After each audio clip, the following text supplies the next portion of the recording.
Na sequência do vídeo anterior, onde falámos sobre o ciclo de vida de um componente e onde mostramos os diferentes momentos desse ciclo de vida, nós vamos fazer aqui um pequeno exemplo para demonstrar alguns desses momentos. Não vamos falar sobre todos, porque de uma forma geral eles vão funcionar todos da mesma forma. Vamos aqui mostrar apenas alguns exemplos práticos para ilustrar aquilo que falámos no vídeo anterior. Vamos então fazer aqui alguns exemplos apenas para ilustrar aquilo que vimos de forma mais teórica no vídeo anterior. A questão dos eventos serem tratados em qualquer aplicação é algo que está presente na maior parte das linguagens de programação orientadas para objetos. Um evento significa na prática o quê? Um acontecimento que poderá acontecer de forma deliberada porque nós clicamos num botão, ou poderá acontecer por alguma circunstância que não somos nós a fazer, é o próprio mecanismo de funcionamento interno da aplicação a funcionar. E quando nós no vídeo anterior falámos sobre os vários ng on init, ng on change, ng do check, etc., estamos a falar propriamente de acontecimentos que vão sendo disputados a partir do momento em que a nossa aplicação começa a funcionar. Cada um no seu momento e de acordo com determinadas circunstâncias. Vamos ver aqui apenas os exemplos mais básicos para ilustrar aquilo que eu disse no vídeo anterior. Então nós temos aqui a nossa aplicação de uma forma extremamente simples, apenas com o componente principal. O que nós vamos fazer aqui é acrescentar então o código que nos irá permitir caçar, entre aspas, os acontecimentos que vão decorrer quando a nossa aplicação for lançada. Então o que nós vamos fazer aqui é algo muito simples. Vamos colocar aqui daqui a pouco um espaço para apresentação de informações e vamos colocar aqui também um botão, ok? Mas vamos desde já aqui testar o seguinte. Eu falei no vídeo anterior sobre uma implementação que tem aparecido muitas vezes quando nós criamos um componente através, por exemplo, da Angular CLI. Eu vou fazer aqui um exemplo acrescentando aqui mais um terminal e criando aqui apenas um componente de teste. Então, ng generate component teste, vamos deixar ficar menos spec, não há qualquer problema. Vamos criar então este componente. E o que acontece aqui é que, por defeito, a Angular CLI vai criar um componente que contém, para além dos três fecheiros que nós vimos aqui, não é? O TS, HTML e CSS, contém também o fecheiro specs. Mas no interior do TS, onde está a lógica do código, vai ter aqui esta expressão implements on init, que nós já vimos em cenários anteriores e que eu disse inclusive para nós apagarmos porque não interessava. Ora, neste vídeo de facto vai interessar, ok? E uma das características que nós podemos desde já destacar aqui é que não só tem o ng on init, mas tem também o construtor.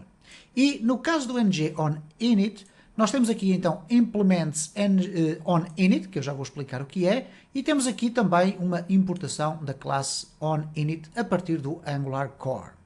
Ora, vamos então fazer o seguinte. Para mostrarmos isto em ação, eu vou simplesmente eliminar daqui esta pasta, ok? Vamos eliminar dali aquele componente, vamos fazer delete, e para limpar por completo vamos ter também que limpar aqui a sua importação, que é feita automaticamente através da Angular CLI.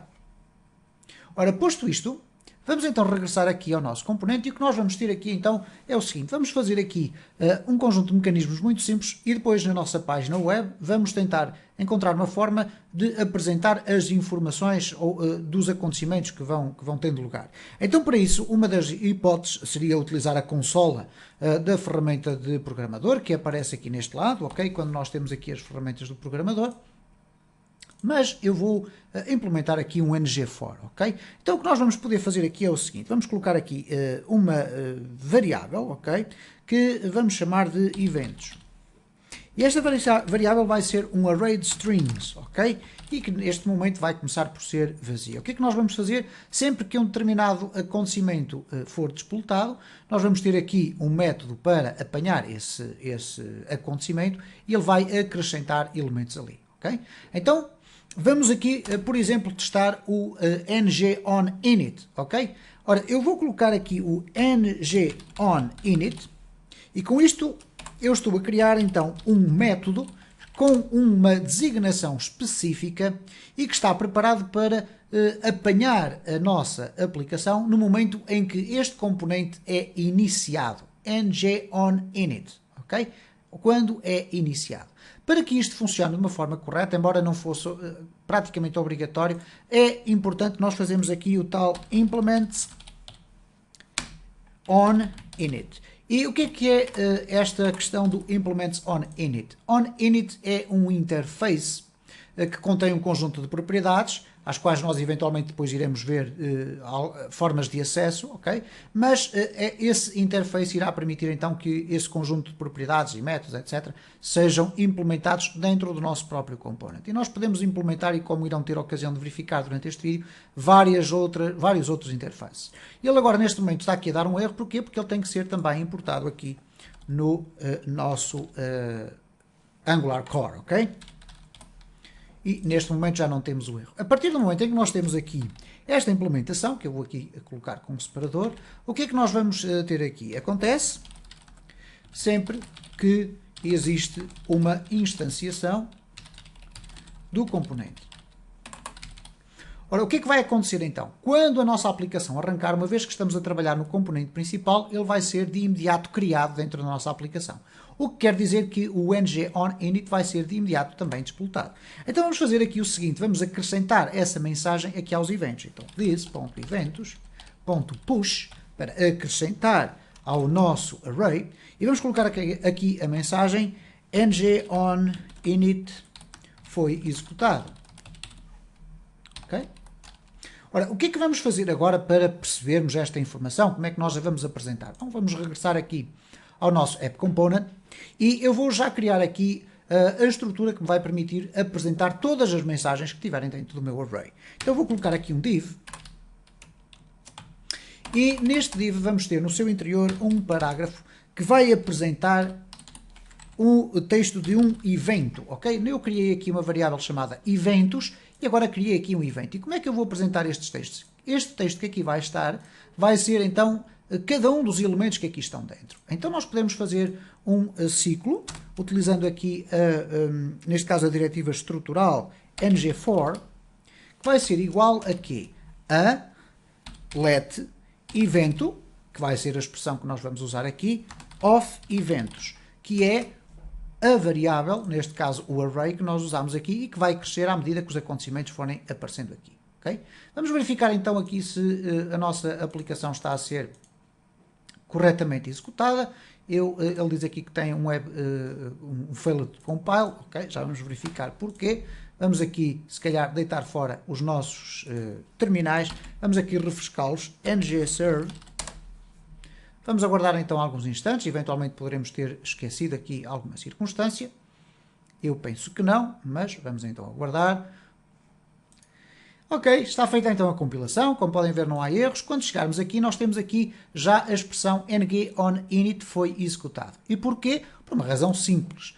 Porque assim que o nosso componente é colocado na nossa página web, o que vai acontecer é que todo o código que estiver aqui dentro do ng-on-init vai ser então executado. Este código que aqui está vai ser executado sempre que o componente for iniciado. O que é que isto significa? Sempre que o componente for colocado na DOM. No caso concreto deste app.component, uma vez que ele é o wrapper, o componente principal, ele vai ser executado apenas uma única vez. Mas se nós tivéssemos aqui componentes child, o que iria acontecer então é que sempre que nós acrescentássemos um novo componente, por várias razões, porque tínhamos feito aqui um clique e acrescentávamos mais um evento, ou melhor, mais um componente ao componente principal, o que acontecia era que se esse componente child tiver então um ng-on-init, ele vai ser novamente iniciado aí nesse caso, ok? Mas vamos ver aqui um aspecto muito interessante. Se nós colocarmos aqui o construtor, e neste caso o constructor é o construtor desta classe, é algo que também é iniciado quando a classe é instanciada, e portanto eles têm muitas semelhanças, ou quase todas as semelhanças. O que vai acontecer então é que eu nem sequer vou pôr aqui comentários, não. Eu vou só copiar daqui este texto, vou colá-lo ali e vou dizer que o constructor, neste caso, foi executado. Ora, vamos ver o que é que vai acontecer então nas mensagens que nos são apresentadas. E vamos aqui refrescar isto. Ok, ele diz o ng-on-init foi executado. Vamos aqui verificar se houve aqui algum problema com o nosso construtor. À partida não. O que acontece é que nós colocamos aqui construtor e é constructor. E vejam como automaticamente aqui foi alterada a cor. Ora bem, agora sim, vamos aqui verificar e o que aconteceu foi o seguinte. Como nós podemos aqui observar, o primeiro elemento que foi adicionado ao nosso array de eventos foi o construtor. Então significa que o nosso construtor é executado antes do ngOnInit, ok? Portanto, este método é executado antes deste que aqui está. Vamos apenas, a título de exemplo, apresentar aqui mais um, que neste caso é o ngDoCheck. Ora, o doCheck é executado sempre que existe alguma alteração no nosso componente. Qualquer alteração, seja ela de alteração de variáveis ou mesmo uma necessidade urgente de renderizar novamente o nosso componente. Ora, o que significa isto na prática é que este método vai ser executado bastantes vezes. O que quer dizer que nós devemos ter o cuidado de, se o queremos utilizar, não vamos colocar uma lógica de programação extremamente complexa dentro desse evento, porque, como ele vai ser executado muitas vezes, ele poderá atrasar a execução da nossa aplicação. De qualquer das formas, nós vamos colocá-lo aqui, ngOn, ou melhor, doCheck. E neste caso, no caso do doCheck, nós vamos também, aconselhavelmente, colocar aqui o doCheck e aqui também. Okay? Ele faz parte do Angular Core, faz parte de uma subclasse específica que se chamam hooks, mas que nós agora não vamos necessitar aqui de ter. Aliás, existem mecanismos de importação que são mais completos aqui na sua inscrição, mas uma vez que eles fazem parte do Angular Core, nós vamos deixar ficar aqui, ok? Então o que é que vai fazer aqui o ngDoCheck? Nós vamos fazer simplesmente isto, ok? Vamos copiar. Eu vou deixar ficar aqui apenas o comentário a dizer que acontece quando algo é alterado ou refrescado no nosso componente. Okay? É isto que acontece. Então aqui significa que eu nem sequer vou colocar aqui um texto muito semelhante a este. Eu vou colocar aqui alterações, aconteceram alterações, ok? Aconteceram alterações. É isto que vai acontecer. E agora reparem neste aspecto muito interessante. Se eu regressar à minha aplicação, eu tenho já o construtor foi executado, o ngOnInit também foi executado e reparem, aconteceram alterações. Aconteceram já aqui dois momentos em que o mesmo método foi executado.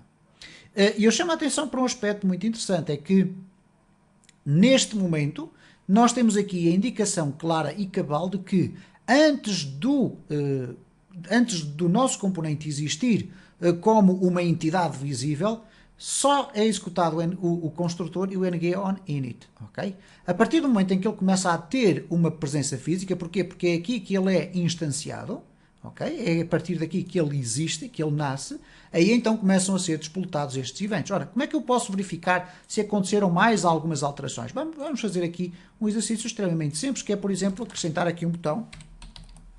Vamos fazer assim, button. Ok, vamos colocar aqui clicar, certo? E vamos verificar se o simples facto de existir um botão e se nós clicarmos nele se vai disputar algum evento, ok? Porque se disputar ele vai aparecer aqui essa informação. E reparem, não acontece nada, porque este botão não está a fazer qualquer espécie de alteração. Mas, por exemplo, se nós colocarmos aqui uma variável chamada texto, do tipo string, é igual a rigorosamente nada, e colocarmos aqui um método executar, que vamos aqui ligar ao nosso botão, e se eu disser this ponto, ok, vamos até fazer sem ter código, ok? Vamos colocar só aqui o executar, certo? Agora vamos fazer o seguinte, vamos colocar aqui no botão um event binding, click, é igual a executar. Vamos verificar se nós temos aqui algo a acontecer ou não. Vamos aqui, ok? E reparem, aconteceram alterações. Bom, estas alterações aconteceram por quê? Porque eu tenho então um event binding ali feito. O meu botão já executa uma operação do lado do meu código, ok? Neste caso uma operação que é completamente vazia. Mas se eu colocar aqui this ponto e neste caso texto, é igual, vamos aqui colocar, é igual a alterado, ok? Nós vamos ter então o mesmo tipo de comportamento, pese embora o facto de não estarmos a apresentar o texto na nossa aplicação. Eu poderia fazer muito bem aqui, por exemplo, um P, com uma property binding, ou neste caso com uma string interpolation, onde eu iria ter aqui, por exemplo, texto. Okay? E este texto está intimamente relacionado com este que aqui está. Então, se nós agora clicarmos aqui, vamos ter aqui alterado, alterado, alterado, alterado, e vamos ter aqui estes eventos a acontecerem. Claro que nós falámos aqui no vídeo anterior sobre o ng after content init, etc., o after view init, o after view checked e o ng on destroy, por exemplo, quando nós removemos um elemento, ou neste caso um componente da nossa aplicação. Não acho que seja significativo estarmos agora a explorar muito mais exemplos, porque estes aqui permitiram ilustrar, peço desculpa, aquilo que eu quero tentar explicar. Isto é, a possibilidade que existe de nós a qualquer momento podermos apanhar determinados acontecimentos da nossa aplicação e com isso, eventualmente, alterar o aspecto visual de um determinado elemento, porque aconteceu qualquer coisa que o sistema nos informou, ou fazer qualquer outro tipo de operação que nós entendamos necessária.